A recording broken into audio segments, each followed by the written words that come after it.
E aí? Sabe aquela sensação de olhar para uma prova de física e pensar, meu Deus, por onde eu começo? Pois é, hoje a gente vai fazer exatamente isso, só que juntos. Vamos desmontar, peça por peça, uma prova real sobre trabalho e energia. Uma prova que foi aplicada lá no IFSC pelo professor Humberto Oliveira. E o nosso objetivo aqui não é só achar a resposta certa, não. É entender como a prova foi pensada. É aprender a raciocinar como um físico e, claro, descobrir uns macetes para resolver qualquer questão que aparecer pela frente. E essa é a pergunta que vai guiar a nossa análise. Porque, no fundo, uma prova bem feita não quer saber se a pessoa decorou um monte de fórmula. Ela quer testar se os conceitos estão firmes na cabeça, se dá para aplicar a teoria num caso prático e até se a gente consegue defender uma ideia. É isso que a gente vai procurar em cada uma das questões de hoje. Então, vamos começar pelo começo, pelo alicerce de tudo, a teoria.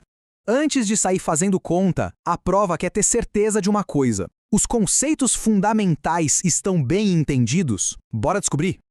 Olha, aqui está o pulo do gato para um monte de problema de mecânica. Entender a diferença entre as forças conservativas e as dissipativas. Pensa assim, as conservativas, tipo a força-peso, elas guardam a energia mecânica do sistema, sabe? Já as dissipativas, como o atrito, são tipo as vilãs da história. Elas pegam essa energia e transformam em calor, fazem ela desaparecer do ponto de vista mecânico. Sacar essa diferença, de verdade, muda o jogo. E olha só como a questão 1 já vem testando exatamente isso. A afirmativa 01 vai direto no coração do teorema da energia cinética. Aí a 02 e a 08 testam na lata se ficou claro que o peso é uma força conservativa e o atrito é uma força dissipativa. Cada item aqui, na real, é um mini teste sobre um conceito super importante. E no final, a resposta correta naquele formato de somatório que a UFSC ama e que muitas provas usam como modelo é 21. E fica a dica, viu? Desse tipo de questão, a atenção tem que ser máxima. Um errinho bobo numa afirmativa e a soma inteira vai para o espaço.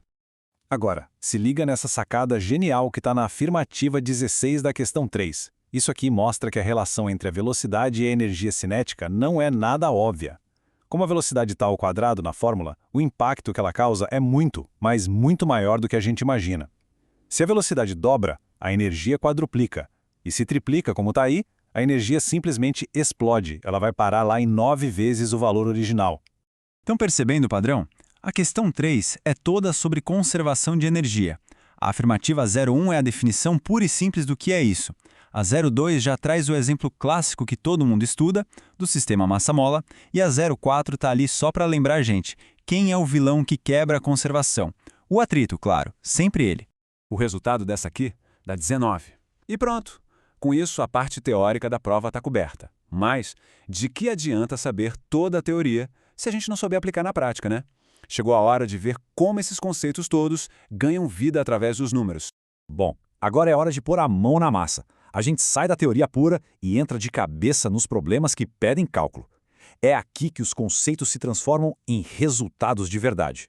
O problema do guindaste na questão 2 pode até parecer um bicho de 7 cabeças, mas o segredo é começar com a ferramenta certa na mão. E a ferramenta aqui é essa. Potência útil é igual ao trabalho dividido pelo tempo. A dica de ouro para qualquer problema de cálculo é essa. Antes de sair fazendo conta, ache a fórmula que conecta os dados que você tem com a resposta que você precisa. É a sua ponte. E esse slide aqui é basicamente o nosso mapa do tesouro. Resolver um problema não é só jogar números numa fórmula, é seguir um plano, uma estratégia. Passo 1, a gente calcula o trabalho. Passo 2, com o trabalho e o tempo, a gente acha a potência útil. E o passo final, a gente usa o rendimento para descobrir a potência total do motor. É uma sequência lógica, um passo de cada vez, sem desespero. E aqui a gente consegue organizar as ideias. As afirmativas 01, 02 e 08 são confirmadas direitinho pelos nossos cálculos. Mas olha, atenção máxima na afirmativa 04. Ela é uma pegadinha clássica que mistura conceitos. Se a velocidade do objeto é constante, a força resultante sobre ele é zero. É a primeira lei de Newton. Muita gente boa cai nessa. Fechando as contas, o somatório final da questão 2 é 27. Foi um problema bem completo, que foi desde o cálculo de energia até a análise de forças. E vamos para a última questão de cálculo, um cenário super clássico da física, um bloco que bate numa mola. Esse aqui é o exemplo perfeito de como a energia mecânica se transforma e se conserva num sistema ideal, sem atrito. O ponto-chave aqui é a transformação da energia. Toda a energia de movimento do bloco, os 16 joules de energia cinética, não vai sumir do nada. Ela é inteiramente convertida em energia potencial elástica quando a mola está no ponto de compressão máxima.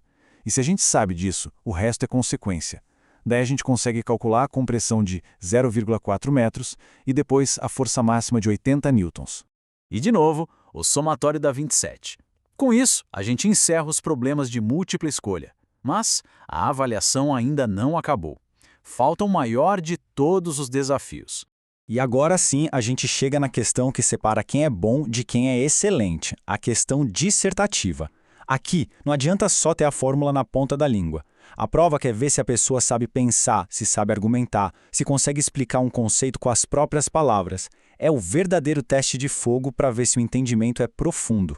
Então, para gabaritar essa questão, a resposta perfeita precisava de um combo de 3 coisas. Primeiro, a parte técnica. Explicar que o moto perpétuo, aquela máquina fantástica que funcionaria para sempre sem precisar de energia, é impossível por causa das forças dissipativas. Segundo, a parte criativa. Criar uma boa analogia do dia a dia para explicar a perda de energia. E terceiro, a parte reflexiva. Pensar sobre por que, afinal de contas, a gente vive estudando sistemas ideais sem atrito.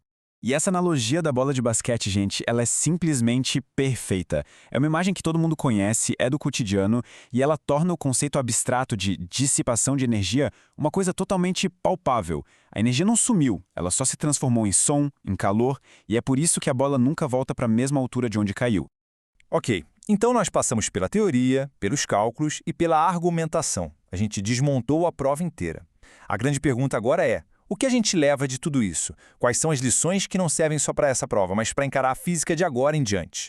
Aqui estão as 5 chaves para o sucesso. Primeira, saber de cor e salteado a diferença entre forças conservativas e dissipativas. Segunda, ter as ferramentas de cálculo, as fórmulas, bem afiadas. Terceira, respeitar o formato da prova, porque no somatório não tem meio certo. Ou está certo ou está errado. Quarta, usar analogias, como a da bola de basquete, para mostrar que se entendeu de verdade o conceito. E a quinta, que talvez seja a mais importante, entender por que a gente começa com um mundo ideal sem atrito. É para a gente poder construir, passo a passo, o nosso entendimento do mundo real, que é muito mais complexo.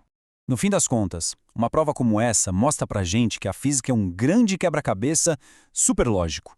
Cada conceito, cada fórmula é uma pecinha. Nosso desafio é só aprender a ver como elas se encaixam para montar a figura completa. E a questão que fica no ar é: qual vai ser a próxima peça que a gente vai encaixar nesse quebra-cabeça?